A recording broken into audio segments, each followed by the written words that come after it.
Welcome to Hackney's West Reservoir, an open-water sports centre tucked away in North London. It's about to be sink or swim for today's 6 artists who'll be capturing this watery scene, all attempting to make the biggest splash.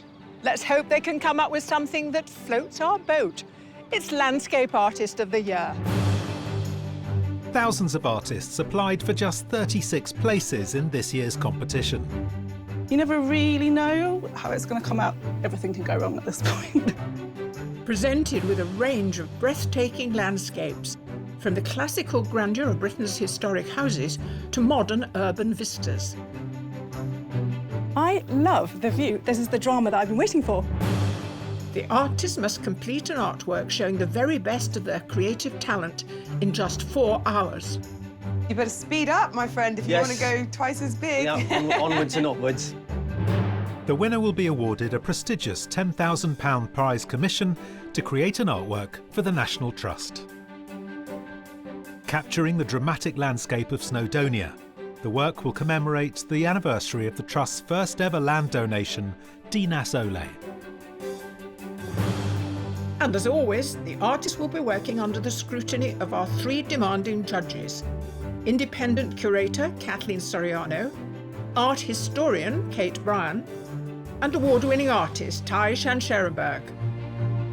Put your music on and let it flow. Come on. Yeah. Also facing the discerning eye of the judges are a host of talented wildcard artists. Oh my goodness, are you wildcards all just brilliant today? So who can hold their nerve?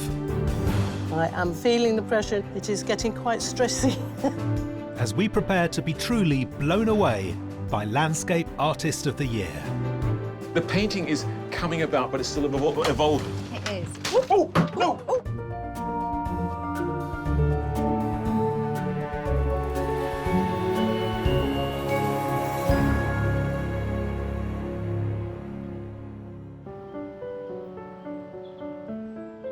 Competing at the West Reservoir today are 3 professional artists: Sylvia Georgieva, Ophelia Redpath, and Julian Viller Rubi. I have been worrying a little bit, a few sleepless nights. Producing something in 4 hours could be a bit of a challenge. Joining them are 3 amateurs: Judith McDonough, Anil Patel, and Amanda Barrett. I've been looking forward to today for a long time. I feel really good about it, but it doesn't mean things will necessarily go great.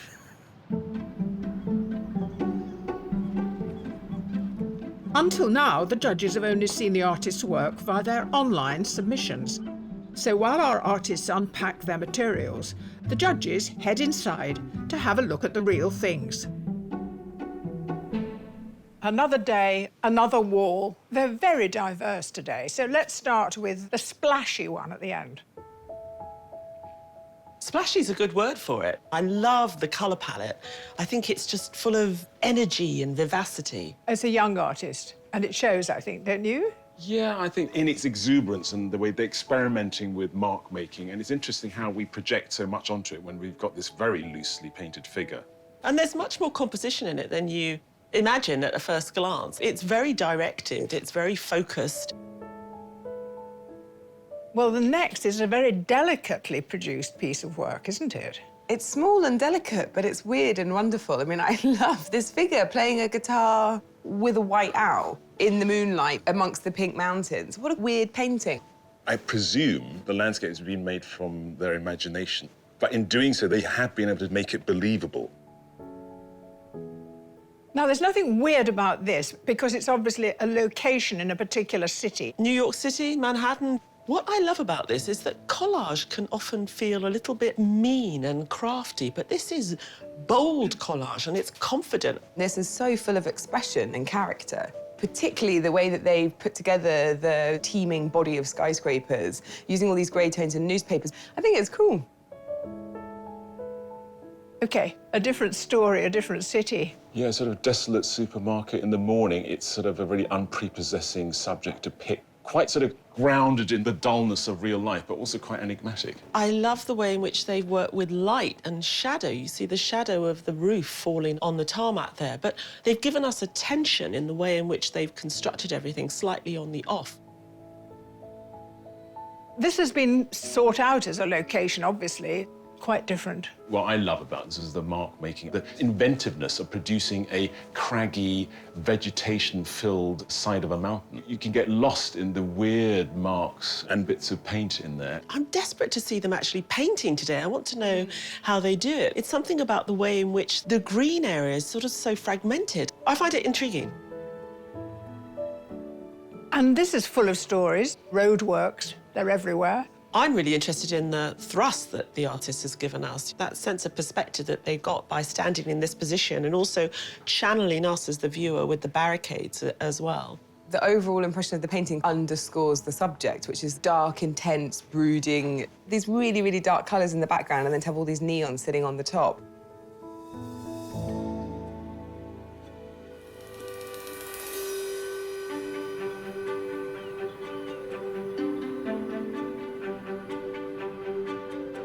Artists, it's time to dive into your challenge.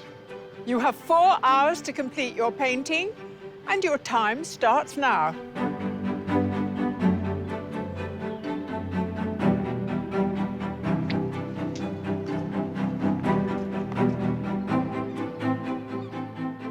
Today, our artists are perched on the edge of Hackney's West Reservoir. Now an outdoor sports centre, this man-made lake with its reed beds and tree-lined banks sits in a part of the city undergoing rapid transformation. And the scene today is the hive of activity. Today we brought our artists to this oasis of calm in the middle of the metropolis, except it's not calm. It's very, very animated. We've got swimmers, we've got dinghies, we've got coloured buoys in the middle of this lake, which is actually constantly moving. We're asking the artists really to bring together that sense of the urban and that sense of the rural and nature together in one work. So let's see how they deal with those. Each artist has their own individual technique for capturing the view, whether creating detailed sketches to establish a composition or diving straight into colour. I always start with my base colour, whether it features predominantly as the painting goes along. I'll decide that by just visually looking at it, but I'd like it to come through because it warms everything up, so it might add a bit of bling to it. Amateur artist Anil Patel runs his own print and design business in his hometown of Leicester. His submission, an urban scene of roadworks, was painted in a dark, brooding palette with accents of neon. Neil, I'm getting the sense this is going to be more vibrant than your submission, because the submission had a kind of dark quality to it. This looks like it might be a bit of a brighter painting. Yeah, my submission piece, it just caught my eye, the workmen in the high vis with the bright orange and the bright green, and the bright orange must be in my subconscious somewhere as well, so because I brought it with me today. Yeah. But my submission was a smallish road with lots of trees, but this is vast. Yeah. And I might go panoramic, so I might add another canvas to that as well. All right, well, then my advice to you is you better speed up, my friend, if you want to go twice as big. Yeah, onwards and upwards. Whilst today's dynamic landscape is brimming with options when it comes to composition, for one artist, the view in front of her may be just the starting point for a flight of fantasy.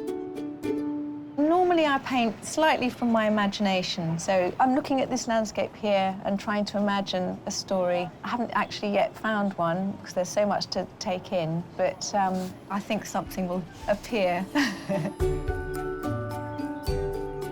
Ophelia Redpath is a professional artist from Royston in Hertfordshire. She applied to the competition with an oil painting showing a whimsical nighttime scene, incorporating some unusual characters. Ophelia, we're all intrigued by your submission. Is it your own imagination?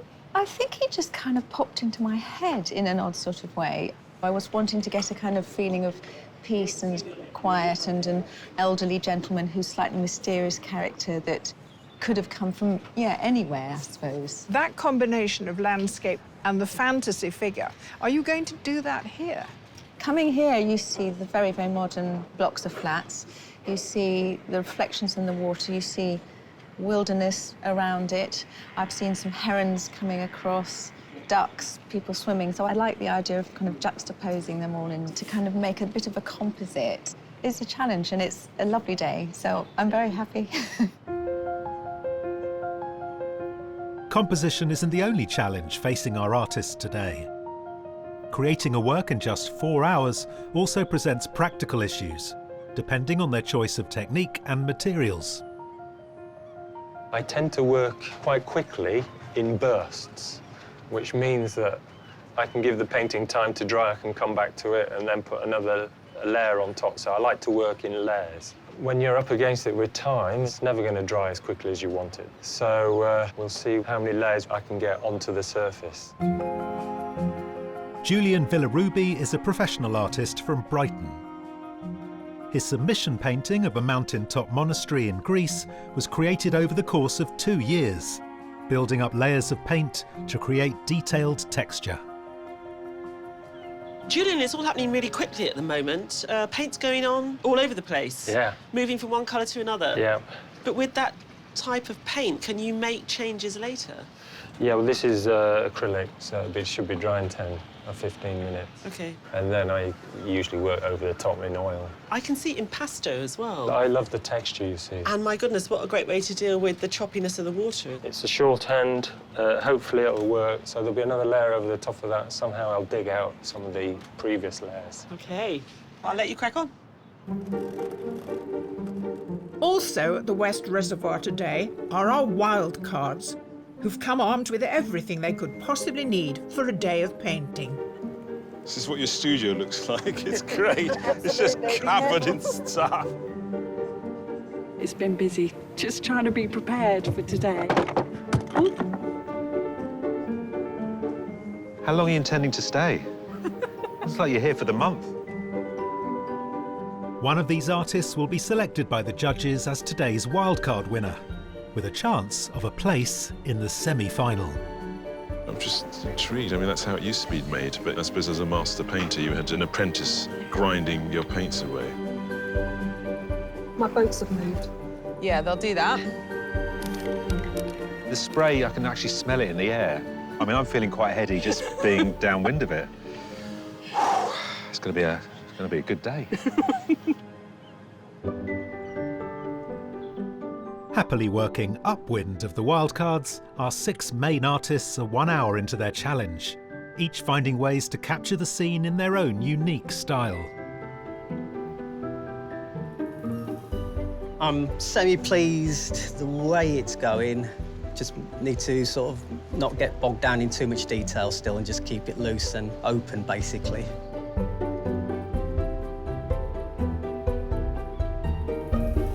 It took me a while to decide what view to do. So I'm homing in on a block of flats, which sends interesting reflections into the water.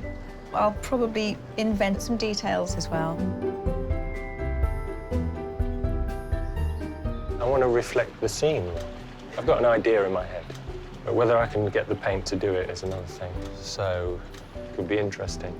I've made the major decisions. I can't go back. Here in North London, 6 artists are working on their landscapes of Hackney's large open-water West Reservoir. Despite already being an hour into their challenge, for one artist, it's back to the drawing board. I don't like my painting. I am discarding this one. It's too predictable. I have changed completely. And I'm going with a tiny little gem of a view over there.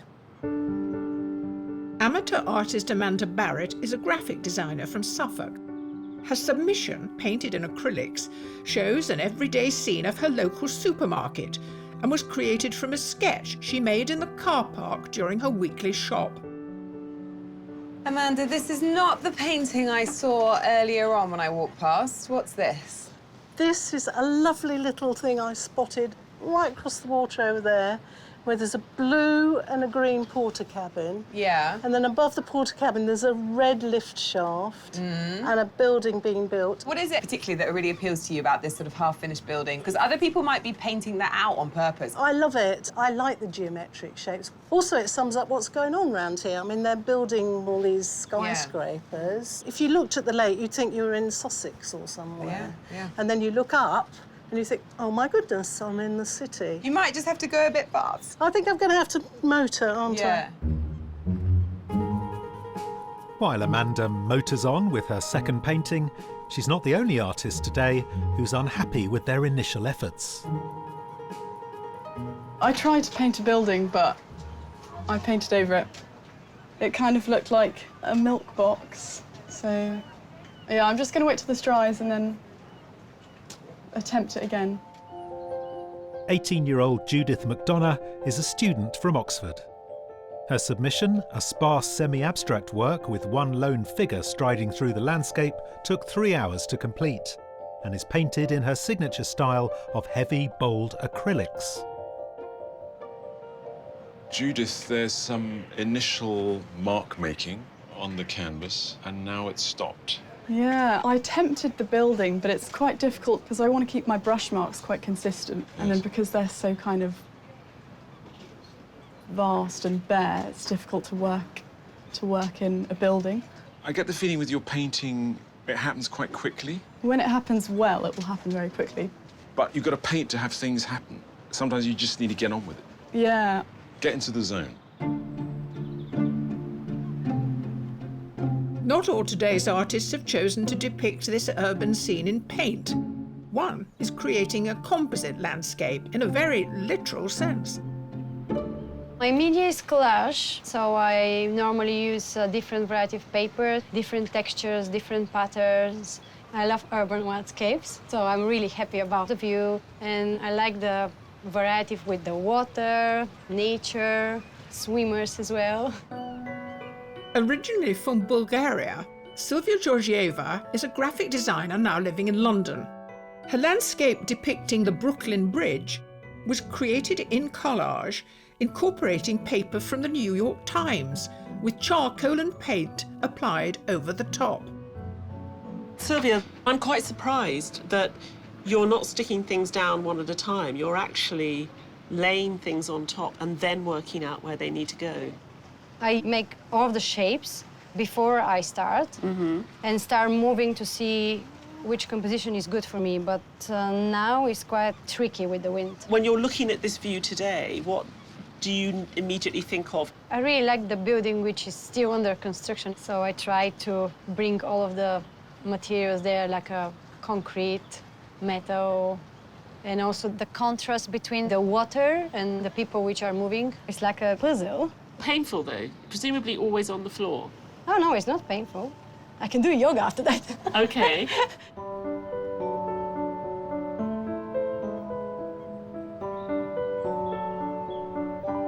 Water, sky, buildings, trees, swimmers, empty boats. There's a lot to choose from.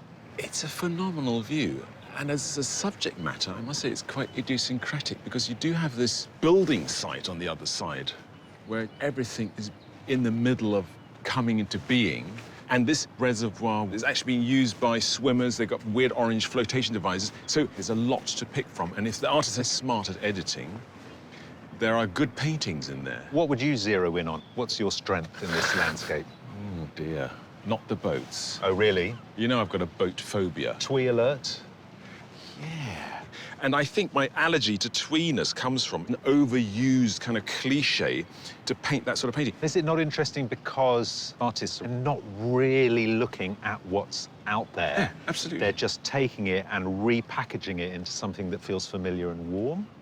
I wish I'd said that. Too late. Exactly. That is it. What I want the artist to do is show me a different experience. So when I look at the scene again, I go, wow, I didn't see that, I didn't feel that. A few of them, they've certainly approached this view and done something already interesting with the composition. But, you know, it's early days. Meanwhile, on the other side of the reservoir, our wildcard artists are forging ahead with their own landscape masterpieces. I love the colours that you're using, and you've nearly finished. What's this here? Is that going to be number two? Yeah, I'm going to do number two. So will number two be a tighter version of that? No, it'll be looser. Looser? Cool, you're fast. Speedy Gonzales over here. I always work quite quickly. I'm working even more quickly because I'm using acrylic, so I'm a bit panicky about it drying in the wind, in the heat. Why is it you choose such tiny canvas? I'm a bit lazy, really, and the detail is a lot easier to get with fewer brush strokes when you're on a small canvas. Everybody else's suddenly look gigantic in comparison. Our wildcards are having a great day. It's like a family. It's like a family of very good artists. This really surreal landscape is providing no end of inspiration. They're all finding some little corner that appeals to them, be it the water, be it these Victorian houses. They're composing these beautiful pieces. And actually, the ones that touch me somehow are the ones who've used different palettes and taken the landscape somewhere else. More and more so, when I spend time with the wildcards, I really want to paint with them. I miss that. And That I would watch.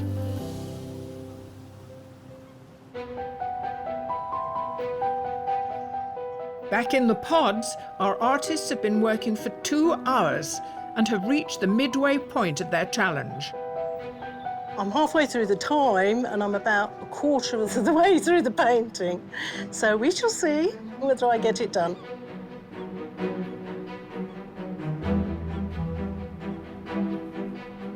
The water's quite chaotic and it's always moving, so I want to try and capture that. I want to do more to it, and I'd quite like to put some swimmers in, but it's quite muddy, so I don't know if it'll work.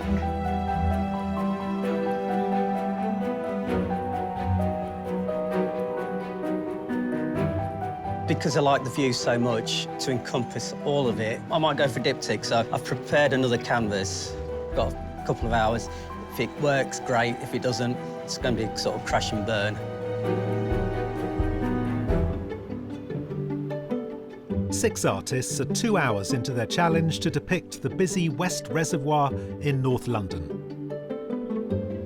As well as the pressure of time, working on plein air is presenting its own artistic problems.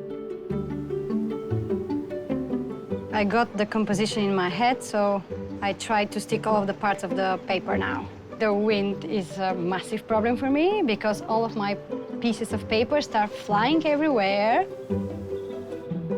I'm going to do a little bit of the reservoir bank and some trees, let those dry, and then I'm thinking of bringing some birds in the sky.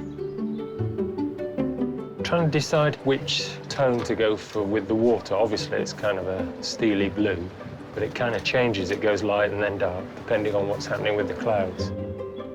But halfway through the day, which artists are on an even keel and who may be sailing a bit close to the wind?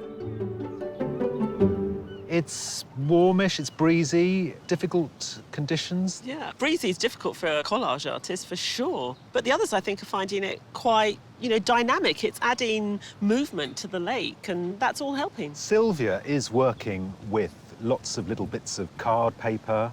That's tricky, just technically, to hang on to your gear.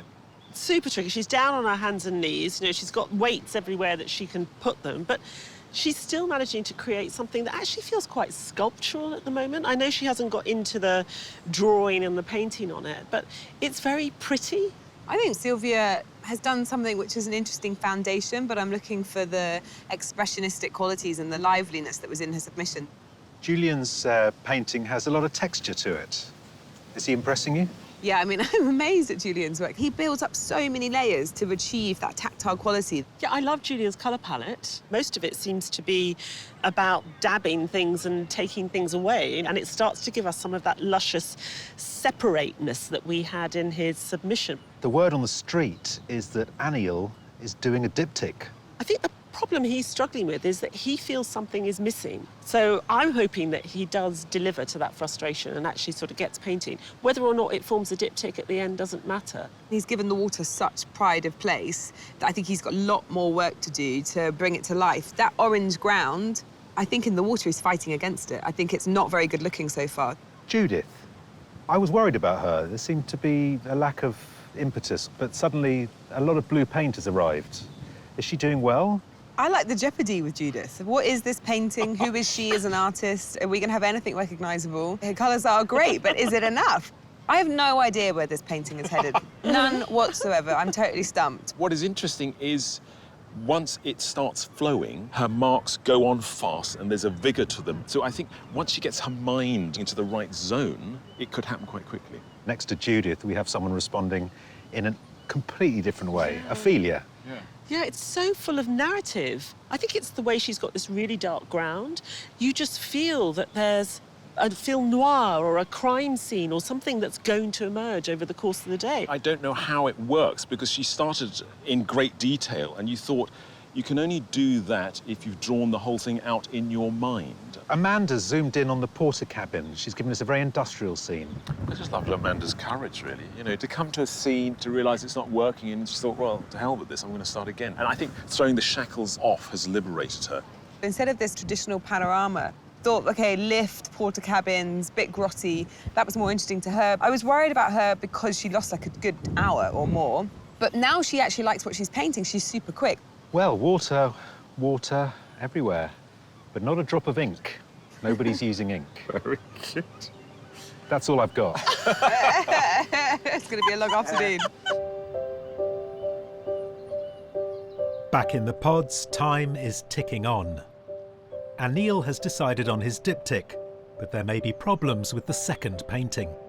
What's happening? Is the world catching fire? No, I wanted to capture the whole panoramic view if I could. So I've attempted to paint the orange background, but it's not quite dried. So it's just sliding, the paint's sliding and it's not sitting. So whether I submit it or not is going to be another question. Oh, well, I'll let you make that decision. I'll leave you to it. I just want to be sure if it's not too busy, the whole composition. When you put a lot of details, it's getting really, really busy. So I try to be more clean and fresh and more monochromic as well. My porter cabins are nearly finished. The trees have got to go in, and all the little fine lines have got to go in. Also, it's a little bit lurid. I'm just sort of thinking I'm going to have to knock it back somehow a little bit. Sitting back, relaxed in the chair, does this mean you've finished, even though I can still see huge amounts of ground there? I'm not very happy with it, but I think it's kind of muddy, and I just don't want to overwork it. Do you go through this with all of your pictures? Definitely. So how do you get over that hump? Well, usually I'll not look at it for 3 days or something. Yeah, but unfortunately we do not have that luxury today. Yeah, OK. I'll do it. OK.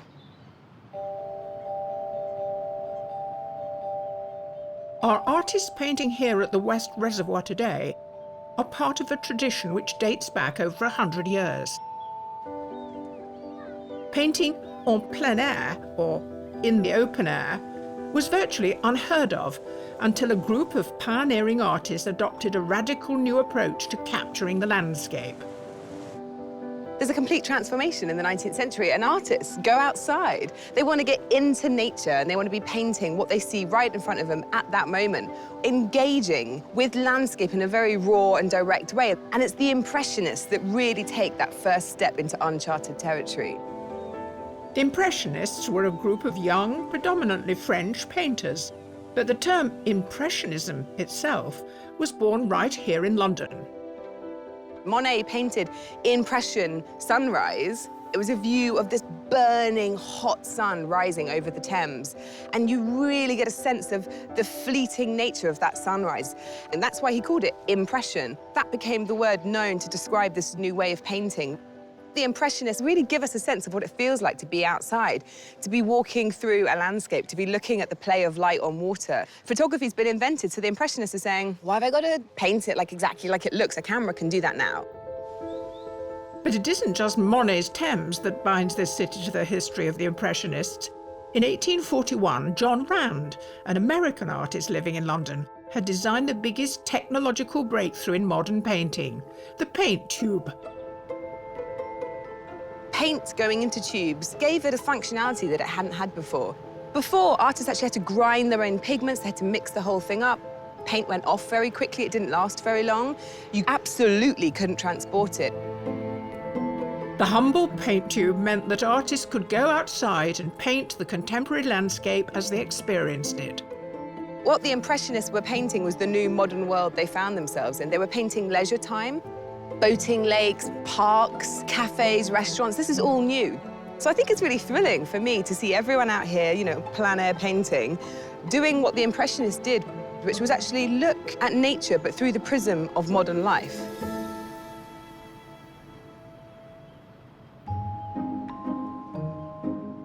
Back in present-day Hackney, our own hardy plein-air wildcards have been making themselves at home on the banks of the reservoir.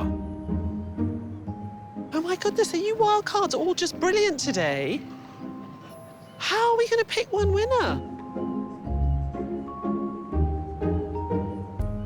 This is an unusual technique because you use a credit card. Yes, this is a Tesco Club card. Other cards are available. So you use it like a palette knife, do you? Yeah, you can just sort of scrape it. That's great.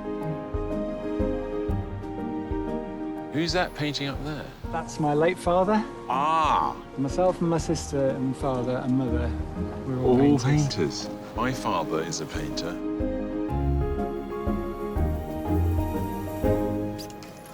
What a good day. So many good painters. I think they've all done really nice work. And some so inspired that they didn't only do one, but another one and another one. Yeah, And I'm thinking... show-offs. I like the man at the very, very end who's done two. Very similar to one of my favourite artists, Mr. Tai Shan Shuren. Oh, really? Yeah, right, OK. And what's like great it? about his work, he's got this sort of nice, luscious way of painting. And the use of the pink ground works very well as well. What about the guy with the white hat? I like his. Yes. He's at the far end. Odd palette, but it works. There's the guy with the red neck scarf who painted the houses beautifully, which I thought was great. So do we agree on Yeah, I think- a really beautiful, wristy, abstract Honest lands- bit of painting. Yeah, go on. I'll go tell them.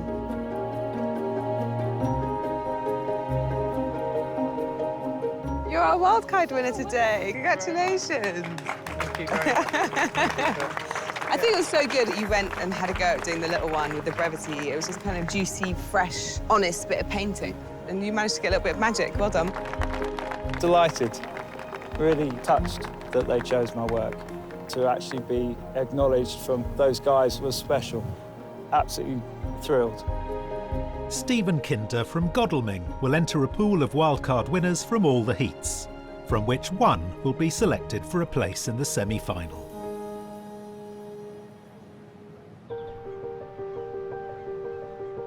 Our 6 selected artists have been working on their landscapes all day and now have less than an hour left to complete their artworks.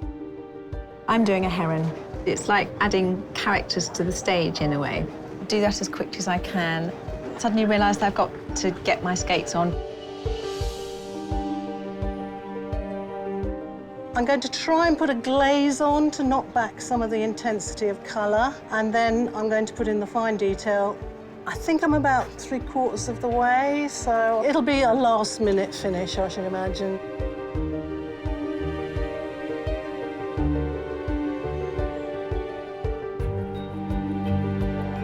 I'm feeling under pressure.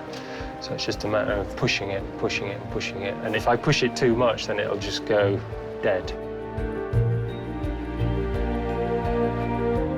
I don't know if I should do another one very quickly and hope I like it more than the first.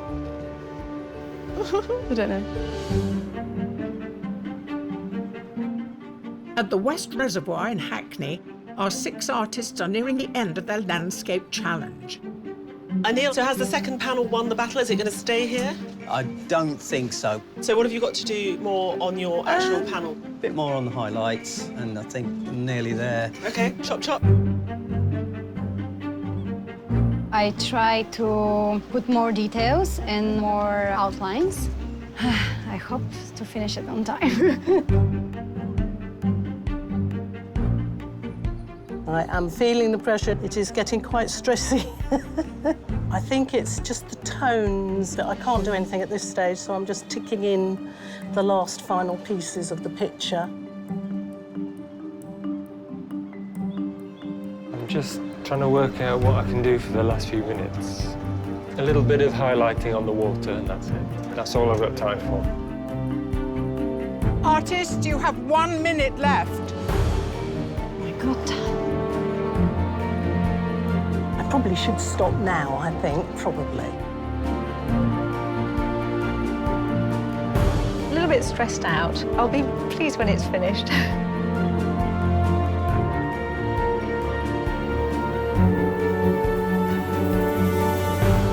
Artists, your 4 hours are up. Please put down your brushes and stand away from your easels.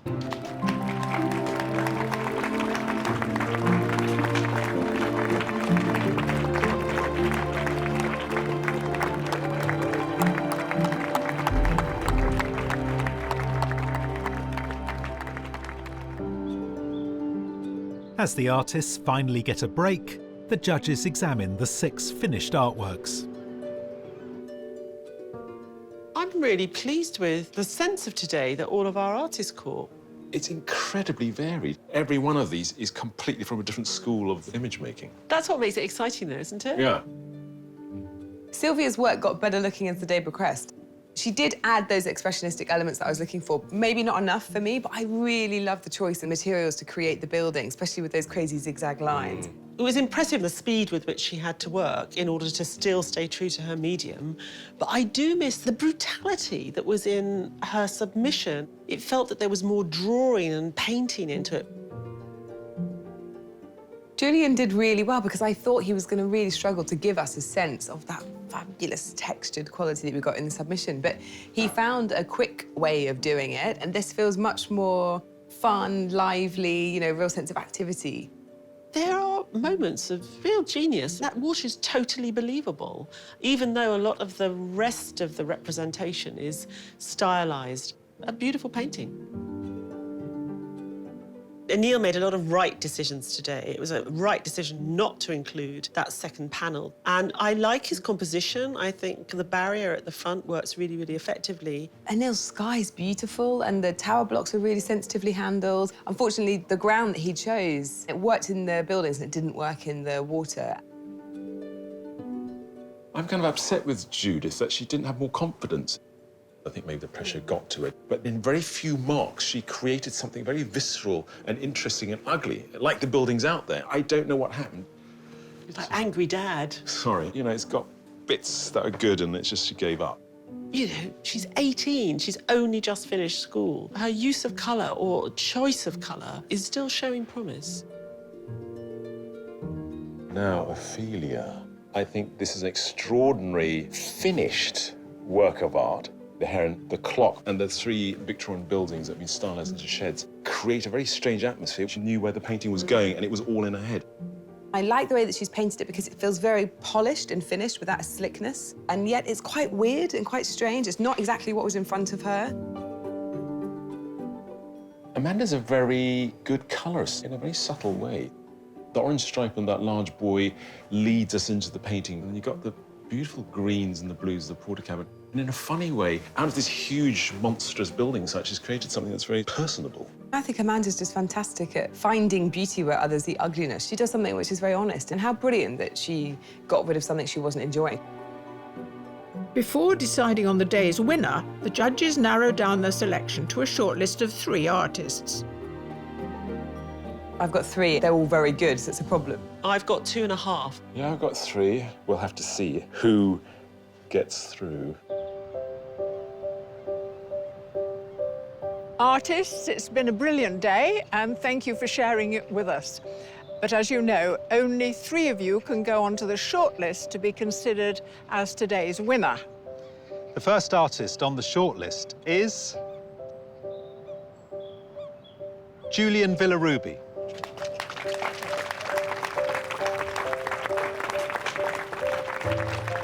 And the second artist is Ophelia Redpath.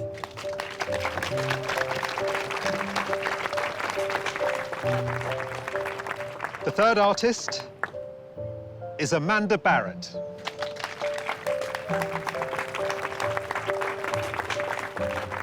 Our commiserations with those of you who didn't quite make it, but don't think we didn't really appreciate your work you did. Thank you. Thank you.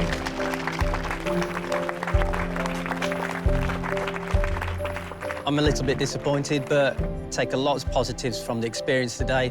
Thoroughly enjoyed myself, and I'll keep going, and I'll keep painting. That's what I love doing anyway, so can't stop me. Only one artist can go through to the semi-final. To help the judges in their decision, they also take into consideration the shortlisted artists' submission paintings. What a great day.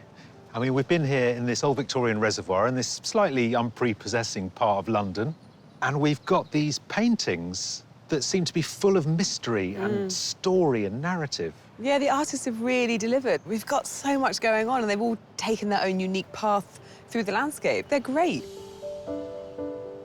Amanda's submission zeroed in on a slice of urban life.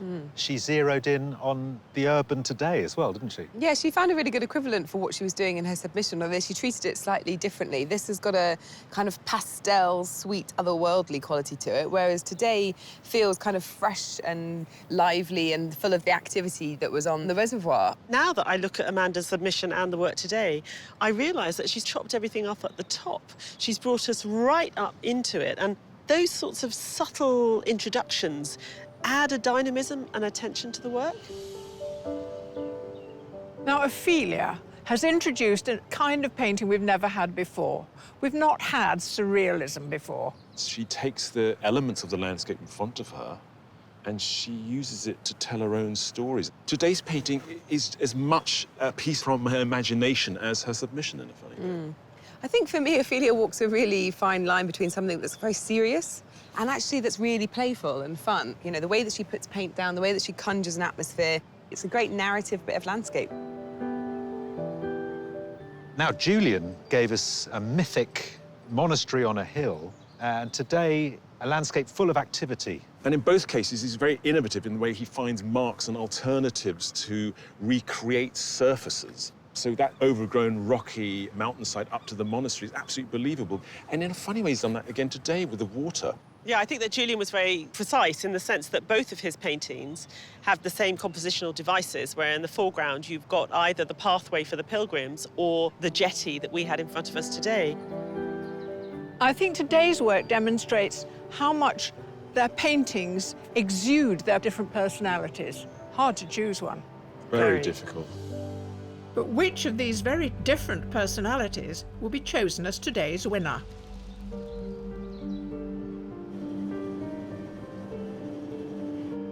Julian, Ophelia, Amanda, we applaud all of you for the work you've done today. But, as you know, only one of you can go forward into the semi-final. And the judges have decided that that artist is...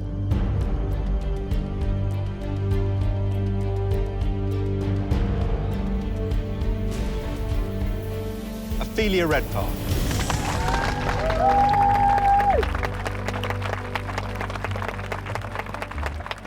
I'm thrilled, really, really pleased. I didn't expect to win. It's a really lovely surprise, and it's kind of been a confidence boost for me. Thanks, Amanda. Ophelia's piece was brilliant, and the whole experience has been just great, really great. I'm so chuffed, it's brilliant. I'm delighted we discovered an artist like Ophelia. She works in a way that we haven't seen before. I would call it magical, where the surreal qualities and magical realism come together to produce an atmosphere that was related to here, but existed in a parallel, imagined universe. Well, it's all over. Thank you. Looking forward to seeing you in the next round. So now I'm going to go home and see my daughter, have a cup of hot chocolate. I need time to take all of this in, really. Yeah.